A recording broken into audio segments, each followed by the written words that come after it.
Well, I want to, can you turn this mic down? That breath that you were hearing during worship was my mic, and I do apologize for that. Sitting there wondering this whole time, I'm like, who is doing that? And the whole time it is me. Still me. Let me move the mic away from my mouth a little bit more. It's Good Friday. This morning, as I left the yard in my truck, I was just pondering on the cross. And on my way to my route, I have to make a right-hand turn right there on Ash Road where those train tracks are, right by the yard. And those daunting train tracks, sometimes you're there for 5 minutes, sometimes you're there for a half hour, you never know. But still dark out, and just thinking about what Jesus had done on the cross. And I have the strobe lights on my truck. And while I'm sitting there waiting on a train, I look in my mirror, and I see the dark background. And then I see this white cross just illuminating off of my strobes. And I couldn't believe it. I've never seen that cross there before, but I know that God put me there, trying to test my patience probably, but I noticed that cross. So the rest of the day I got to think about the sermon and think about the pain that Christ had endured, and I had constant reminders throughout the day. My back was aching, and then there was this one part of the day where I was throwing a trash can into the bucket, and the trash can was so heavy it slipped out of my right hand. I went to grab it by the wheel, and the entire axle broke off the can and busted me right in my lip. So if I have a fat lip, if that's what it looks like, I do apologize about that. You guys are probably kind of laughing at me, thinking that kid is a little weird, but that's what happened. So our text tonight is going to be in John 19, 28 through 30. I'll give you a couple seconds to get to that.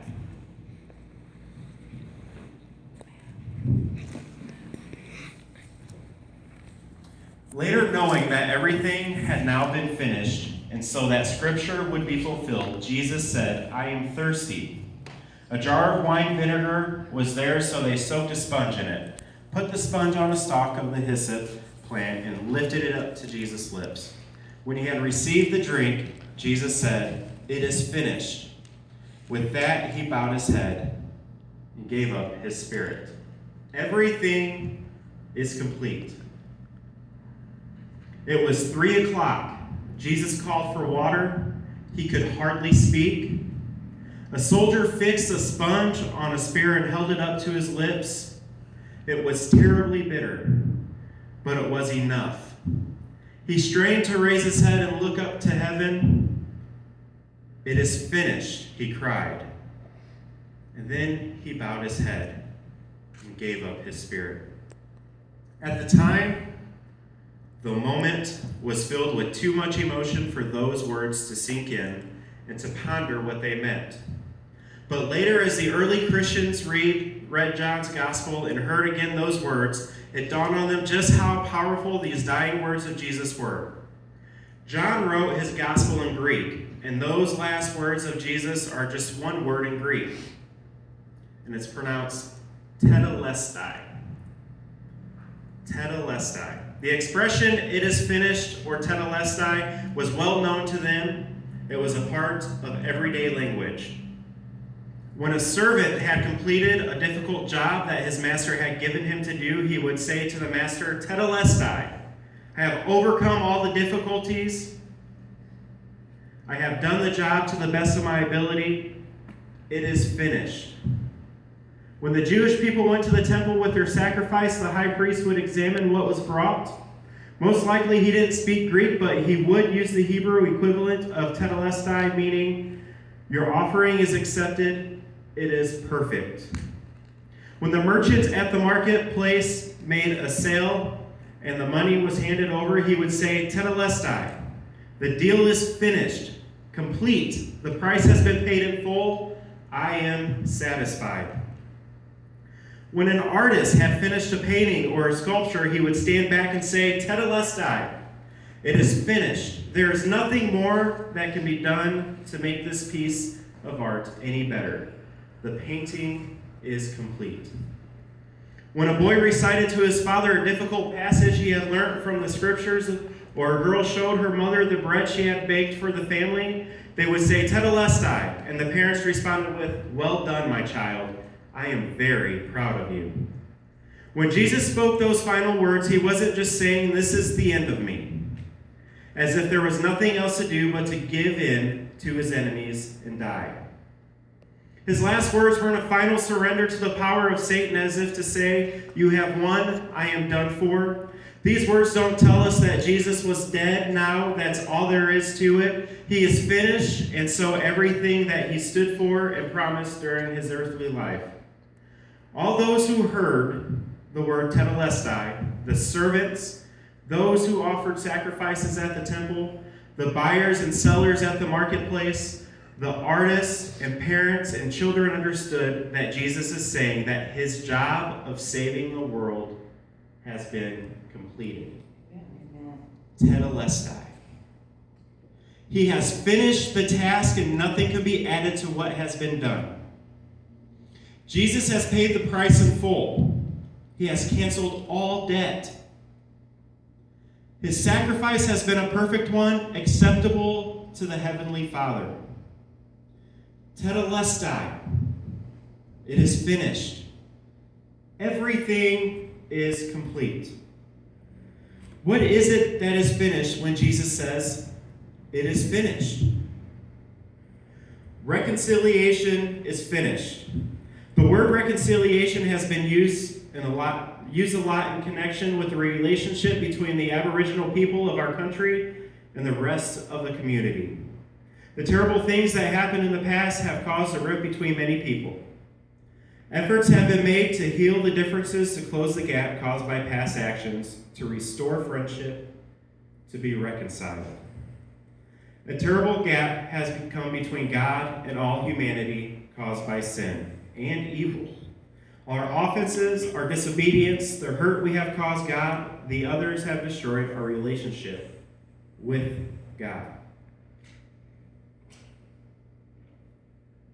Recall a time when you have done something that has hurt someone else, and because of that, your friendship with that person has been damaged. A gap has come between you, and you felt uneasy. When you meet that person, in fact, you may have avoided that person. Has anyone ever done that? Avoided a person? Oh, yeah, great, that's nice. Don't really want to talk to you right now.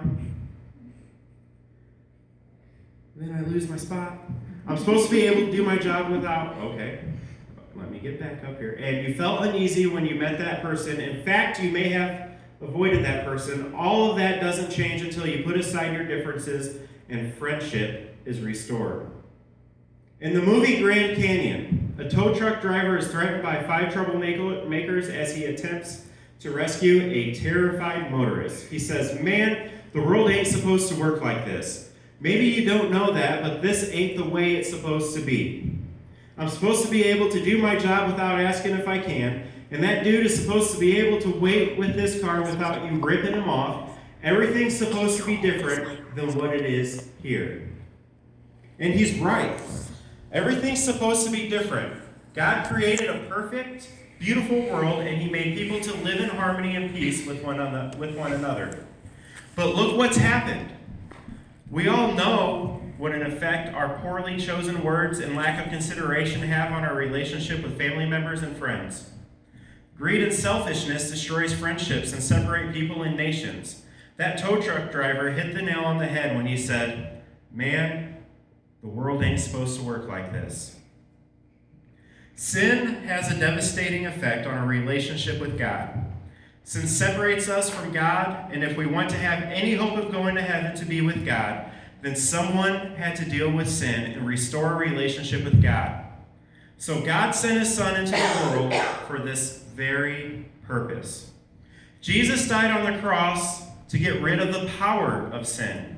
His death bridged the deep gulf between God and us. Salvation is finished. Jesus cried, the restoration of friendship between God and humanity has been finished. Tetelestai. The task for which God's Son came to earth has been completed. He has won forgiveness for all people. Amen. Nothing else needs to be done. Salvation is complete. It is finished. That's why we call today Good Friday. It certainly wasn't a good day for Jesus.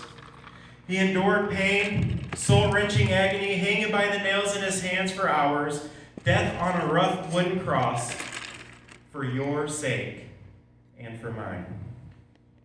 We call today Good Friday because the cross is proof of the powerful love that God has for each of us. No one, not even God, would do something like that unless he truly loved us. Here we see a love that was prepared to ignore the ultimate in order to rescue us. We have known love to do some very powerful and strange things. A teenager by the name of Arthur Hinckley lifted a farm tractor with his bare hands. He wasn't a weightlifter, but his best friend, 18-year-old Lloyd, was pinned under a tractor. Arthur heard Lloyd screaming for help, and Arthur somehow lifted the tractor enough for Lloyd to get out. His love for his best friend somehow enabled him to do what would normally be impossible. The love Jesus had for us somehow enabled him to do something that would seem impossible. There is a story of a priest who offered his life in place of a teenage boy in Nazi Germany. His offer was accepted, and the priest died to save the boy's life. And then there was the young soldier who had been condemned to death by Oliver Cromwell. He was to be shot at the ringing of a curfew bell. His fiancée climbed the bell tower and tied herself to the clapper of the giant bell so that it would not ring. When the bell did not ring, soldiers went to investigate and found the girl battered and bleeding from being bashed against the sides of the bell. Cromwell was so impressed by her love for the young man that he was pardoned. Because of love, people do extraordinary things for others. They give us a small glimpse at the kind of love that God has for us. God the Father sent his dearly loved Son into dangerous territory. He allowed his Son to be treated cruelly. He stood by and watched his innocent Son be nailed to a cross to hang there in agony. He could have rescued him and cursed those who were treating him so brutally and maliciously. But what does Jesus do? Forgive them, Father, for they do not know. He allowed his Son to carry the sin of all humanity and so become repulsive even to his own Father. I don't think we can fully appreciate what it meant for the Father to abandon the Son and let him die at the hands of evil people. When Jesus cried out, my God, why have you forsaken me?" we sense something of terror of bearing the weight of the sin of all humanity. God did all of this for us. He did all of this because he loves us. Paul writes, God has shown us how much he loves us. It was while we were still sinners that Christ died for us. We were God's enemies, but he had made us his friends through the death of his Son. And we can find that in Romans 5, 8, and 10. That's how much God loves us. Jesus died for us even though we don't deserve it. His death has made us God's friends. Jesus' announcement, "It is finished," is clear and simple. Jesus has completed his task. The reason why he came as a human has been fulfilled. He came so that you and I can have forgiveness and salvation. He came to give us the victory. He came to ensure that we would enter his kingdom and live forever. Amen. As a young child myself, I had a Tetelestai moment. I was probably anywhere from 10 to 12 years old. I wanted a bike. Everybody in my neighborhood had a bike. So I wanted one. My parents couldn't afford one. So what did I do? I started scrounging the neighborhood looking for bikes in the trash. I gathered about maybe 5 or 6 bikes, brought them all home. My parents looked at me and asked me what I was doing. I told them I was building a bike. They thought I was kind of crazy, but I built a bike. The back tire was wider than the front tire. The front tire was smaller than the back tire. The chain on this bike was probably 3 inches too big, so every time I pedaled, the chain would jump, and my foot would slip off the pedal because the chain jumped. And I was so proud of this bike. I made it myself. I looked back, Tetelestai, it is finished. My perfect creation. I was so proud of it, I painted the frame of the bike gold, and because I'm a Notre Dame fan, I painted the rims blue. So I had my blue and gold. What's that? They call it blaze and blue or something like that. I don't even know. Sorry, Pastor Scott. That team, I don't even know the colors. I was so proud of this bike. I even saved up the money mowing yards and I bought a headlight. I saved up a little more money and I bought a tail light that flashed. So that way when I rode in the dark to get my mom a pop, I would be able to see where I was going. It was the coolest thing in the world. So after I got it all together, did all my test runs, I thought I had it perfect. My grandpa, he rode his bike around our neighborhood and he told me that the next day after everything was complete, he would stop by and I would ride my bike with him. We got going. First time I was going to go on this long journey with my bike, I was really going to test it out. About 10 minutes into the ride, my pedals fall off the bike. So my grandpa stops and he laughs at me and he's like, "What are you doing, boy? Get those pedals. We got a long way to go." And we probably rode our bikes for he rode his bike for about 5 miles. So I fix the pedals, we get going. Shortly after that, my handlebars break. They just fall off. He stops and he laughs at me again. My headlight's all busted. Kind of feeling a little bad. I wanted to cry, but my grandpa's there. I have to be strong. But it all fell apart. My Tetelestai moment that I created fell apart. I told this story because we can all relate to that little kid in that bike. We try so hard to do things on our own. When it appears to be perfect, our worlds come crashing down on us. I wonder how well that bike would have been if I asked for my Father's help. Jesus hung on that cross and yelled, "It is finished." I can tell you that it was finished for you. And what God built through Jesus is so much better than what we could build on our own. Jesus wouldn't have been able to complete his calling without the help of the Father. So I'm going to ask you on Good Friday, when we look upon the cross and as we watch Jesus cry out, "It is finished." When you look back and we get into our own lives and we're building our own perfect little worlds, are you doing it yourself? Or are you doing it with the help of the Father? Because I can guarantee you my bike probably would have been a lot better if my Father was helping me build my bike. My world would be a lot better if I would put away my worldly desires and I would allow God to help me build my life. Amen. This song's going to play. And as this song plays, I just want you to think about that cross. Think about that "it is finished" moment. Think about what God did for you. And are you trying to build your life on your own? Are you writing your story with your own pen and pencil, erasers, whatever you use, whatever you're comfortable with? Or is God writing that story for you? It's a lot easier for God to use that eraser than what it is for you.